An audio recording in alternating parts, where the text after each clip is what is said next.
Greet you too. And I'm hanging beyond 15 minutes with you. Okay. Okay. And then we have Mien Akiri joining us. Mien. Good to be here. In football, like they say, substitution is allowed, and we're experiencing that, you know, with this special football edition, like you said. Mien, let me tell you, statistics are no judgment. You know, there are no substitutes for judgment, because statistically, Ghanaians are ahead of us. But let me start like this. Jide, we're told that Nigeria has individual stars, but playing as a team had always been our problem. Right, wrong? Yes, and nothing has illustrated it as much as the inconsistency of the present crop of Super Eagles. If we are to assess the players that we have and bounce them against players that other African nations have, we have the best crop of players on the continent. We have the best. Oh yeah. But the fact that we have stars has not reflected in the results of our most recent games. We shouldn't be losing some of the games that we lose. We shouldn't even be drawing some of the games that we are drawing. So the fear factor when it comes to Nigeria is gone. No one talks about Nigeria as a country that you must fear when it comes to football. If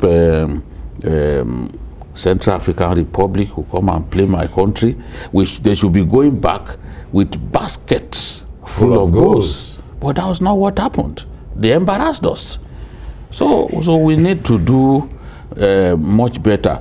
The best teams are not necessarily the best crop of players, but the best players that complement one another. Yeah. That's what you call a team. Jide, I cannot forget in a hurry my national team of 1994 at the World Cup of that year. We were the 5th. We ranked number 5 in the whole world. Yeah. And so we can. I talked about names. Baba Yara, one great. He was a great goalkeeper. That's and they have Robert Mensah, Mohamed Polo, Opokunti, Ibrahim Abdulrazak, Michael Essien, Abedi Pele. But on this side, we have had Paul Hamilton, Kanu Wankwo, JJ Okocha, Rashidi Yekini, and so on and so on. The list is endless. Yeah, you think so? You made mention of 1994 when the Eagles, were ranked as high as 5th by the Federation of International Football Association. And rightly so. And, Nigerians will also agree that when we were ranked 5th, everyone agreed with the FIFA ranking that yes, this is the best team on the continent of Africa and one of the best teams in world football. But the moment we start deceiving ourselves and say, oh, the rankings don't truly reflect who we are today, that's one of the deceits. We are ranked 30 how many in the world? In the world, 38. Yeah. Ghana are ranked... Ghana are ranked way below the Super Eagles of Nigeria. The Eagles are ranked higher than the Black Stars. Unfortunately, rankings, past meetings, statistics for a match between Nigeria and Ghana. See, Nigeria-Ghana goes beyond football. Nigeria-Ghana are like brothers. They have a root. Economically, we're at the time where the Ghanaians were always in Nigeria, doing a lot of things. And at some point in time, they started changing, what needed to be changed positively to the currency and all that. And a lot of Ghanaians went back.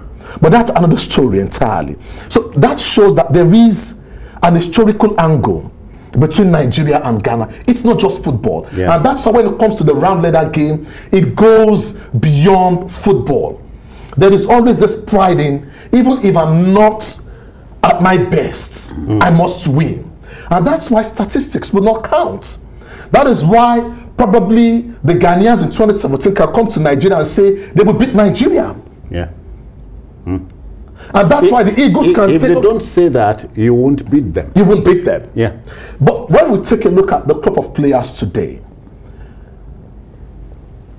I hope... On the Nigerian side. On the Nigerian side, I hope that these young players, this talented bunch of players, will fight it out on the pitch. I saw their opening game at the AFCON tournament in Cameroon. Who? The Super Eagles of Nigeria. Okay. And I felt, oh, we've got something special. Mighty Egypt. Against the Pharaohs of Egypt. And that was the same team that played in the finals of the AFCON tournament against the Senegal Lions of Senegal. If we judge by what we saw against Egypt and the second game before losing to Tunisia, we'll probably say the Eagles have arrived. That the Eagles have renewed their strength. But from what we saw at the AFCON tournament, it showed that the Eagles need to renew their strength. And to renew their strength is not just talking. You must talk the talk on the pitch. Yeah. The World Cup ticket is at stake. And the first step is not losing against the Black Stars of Ghana. Iguavoen knows what is at stake. He has played against Ghana before. Now you are in charge of the team. Iguavoen beat Ghana before. Ghana, yes. So, and I feel the players at this stage must walk the walk on the pitch, talk the talk on the pitch, and secure that World Cup tickets. Jide, Nigeria Jollof, Ghana Jollof. That's, we will settle it today. Which is sweeter? Well, I've not been privileged to taste Ghanaian Jollof, but I would fancy my country's Jollof over any country in Africa. When it comes to cuisines, we are an underrated country. You go to some countries on this continent, they don't have the variety of meals that we have. Any frequent traveler will know that. But we have a lot. We're talking about the Akwa Ibom people. They can represent us. We don't even need to bring any other. We don't need to bring any other Jude, you are not country. patronizing me, but it's no, I know. You know now that I don't have this habit of patronizing you. You know, but that is the thing. It's just the truth. We have to praise ourselves where we deserve to be praised. Now, talking about the rivalry with Ghana, you know, Ghana had a better head start in African football. Yeah. Because when we were struggling to make our presence felt within the football firmament in Africa, Ghana was already doing fantastically well. That's it. Yeah. Even Ghana, at a time when the country was poor, With football. 1982, Ghana was poor. She went to a rough patch. Ghana was poor. Yeah. Libya helped Ghana, provided funds for Ghana to even attend the African Nations Cup. And Ghana went on to win with a team full of fantastic players. Senegal. An overwhelming majority of them left-footed. Wow. People like Opokunti and the rest of them. They played very well and won.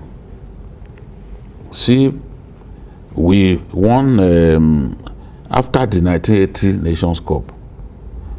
We began to experience decline because we missed the World Cup just by the whiskers. We got to the last point. Algeria stopped us. We got to the last point for the 1978 World Cup. Tunisia stopped us with our own goal by Gordon Odie here in Lagos. You know, so after that, then we had the team that Western put together. That team could beat any team. For a long time, we couldn't beat Ghana. It was an Onigbede.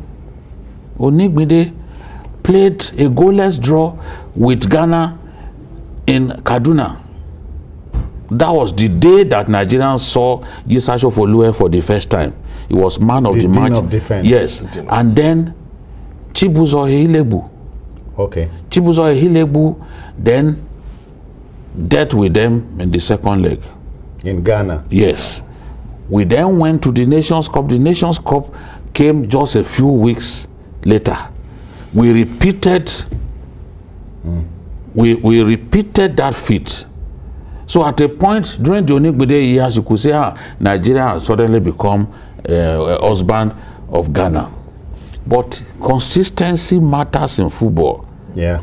And the way we play, despite the avalanche of stars, we are not getting the right results. We may have the best players in the world. How about the coach? Can you say that of the coach? Is he the best that we can find? My answer is a huge no. Yeah. And if the coach doesn't come up with the right strategy, even no matter what the players play, they won't achieve the result. Look at the way they played. Look at the way Tunisia played us. Tunisia was one of the worst teams in that tournament, but yet it beat Nigeria. One odd goal. Tunisia beat Nigeria and then got eliminated by a team that did not play with all 11 players. A team that had one player expelled still eliminated Tunisia. That's to tell you how bad we were. But I just hope that, especially now, I have tremendous respect for someone like the assistant coach, Amuneke. Yeah. Yes, I have tremendous respect for him. I just hope that they can work together and come up with the right game plan. If we have the right game plan, Ghana has not got the talent that we have to put us in a bind. So if you have the right approach to the game, and then the coach is even-handed and unbiased in picking the best, because where you have fantastic strikers like Sadiq, like Osimhen, like Dennis, like the boy who's just joining us now from Leicester, Ademola Lookman, you will not know who to pick, and you must get your selection right. Which is always a problem with many a good coach. Me and just a minute, have we come to terms with determining if a foreign coach or an indigenous coach is the answer? That debate will continue for a very long time. But I would always want us to go for the best coaches in world football. And if the best coaches are out there, why not? Although history has also shown that no foreign coach since the year 1930, when the World Cup started in Uruguay, no foreign coach has lifted the World Cup trophy aloft. They are always local coaches, indigenous coaches. So if we are to go with that trend, then it means we need to give our coaches a wider berth, freedom of selection, and they must also walk to that stage of earning it. I cannot fail to talk about football administration in this country. It's also a part of the problem, if not a major problem. It's one of the biggest, problem that we've had over the years. If you talk to some of our indigenous coaches, just like Mr. Bajide mentioned, Adegboye Onigbinde. Onigbinde at some point of time, said when he was going to the World Cup in 2002, he had a battle taking Peter Sazi Odenwege just to put him on standby. And he says, no, I want him to have the experience at the World Cup. It was a debate, a huge debate between him and who? And the football administrators. Yeah.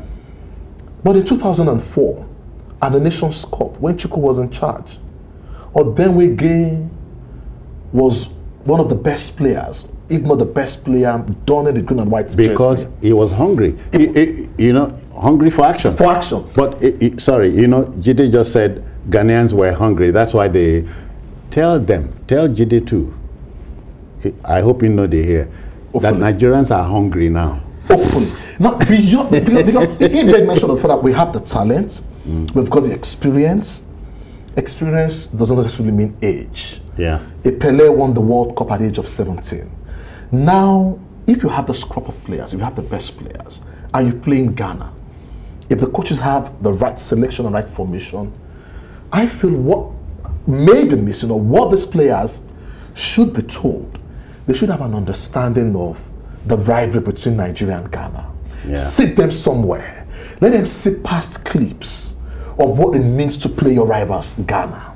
Yeah. Let them be a psychologist that will talk to them. This means so much, most especially when the World Cup ticket is at stake.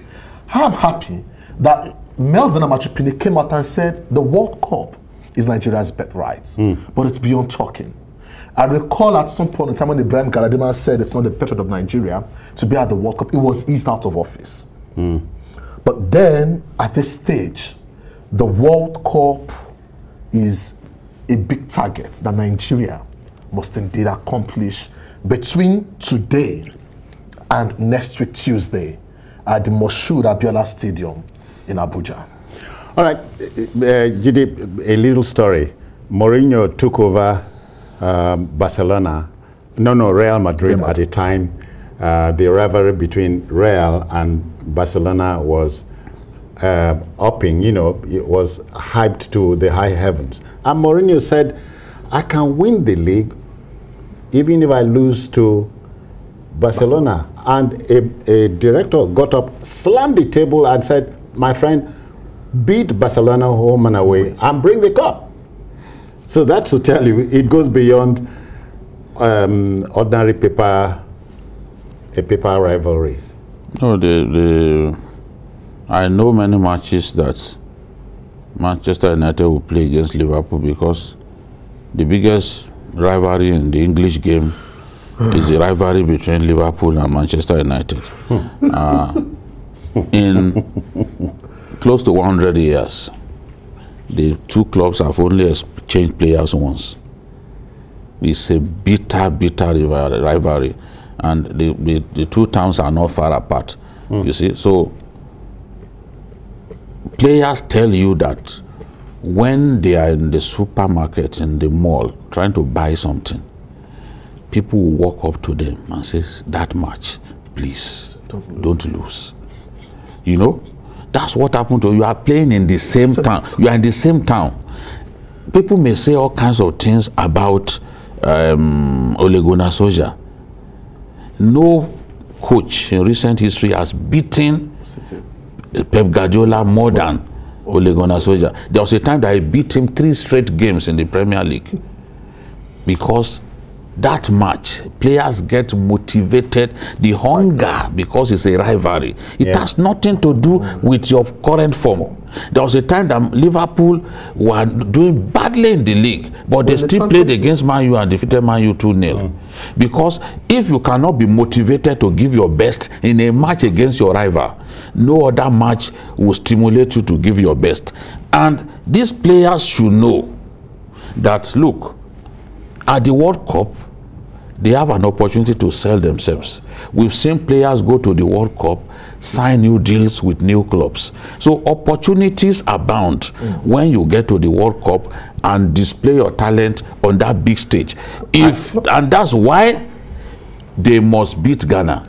If they fail to beat Ghana, it is not just a loss to Nigeria, it constitutes personal losses to those players themselves. I hope you know Ghanaians are watching you. So what? I love my country. Okay. And I'll pick my country over Ghana 1,000,000 times, 1,000,000 times. Okay. So this is it. Okay, quickly. No, we must go. We must go. Me and but hazard a guess. Outcome of the match, Nigeria-Ghana. Unfortunately, form doesn't matter. Nigerian players are in a better form. Are we winning the game or losing the game? As a Nigerian, I want us to win the game. But you cannot bet on this current crop of players. I wouldn't want to bet on them. And just like I said, few players in world football, Henry came out and said, I will never lose against Tottenham Hotspur. And I'm proud to say that. And I wish our players can beat their chest and say, no, we will not lose to Ghana, home and away. So and we'll qualify for the World Cup. We are winning the game? The players should do that for Nigeria. Did they were winning the game? Away to Ghana? I'm not sure. But okay. I can only pray in my heart that our players will rise to the occasion. If they rise to the occasion, if they play up to 50% of their potential, we will beat Ghana silly. These players, they are tremendous stars, but can we be sure that they will rise to the occasion? Can we be sure that the coaches will get the tactics right? These are the things that determine who wins. It's not our emotions. Okay, you know? Okay, all right. If you think Nigeria would win the game, come and take this ball. Okay. Thank you. We wish the Super Eagles very well. Thankfully, the match will be on. The match is built for 8:30 this night, yes. Nigerian time, 7:30 Nigeria, Ghanaian time. Also. Okay. All right then. We are done with the game. Let's get back to the hard stuff.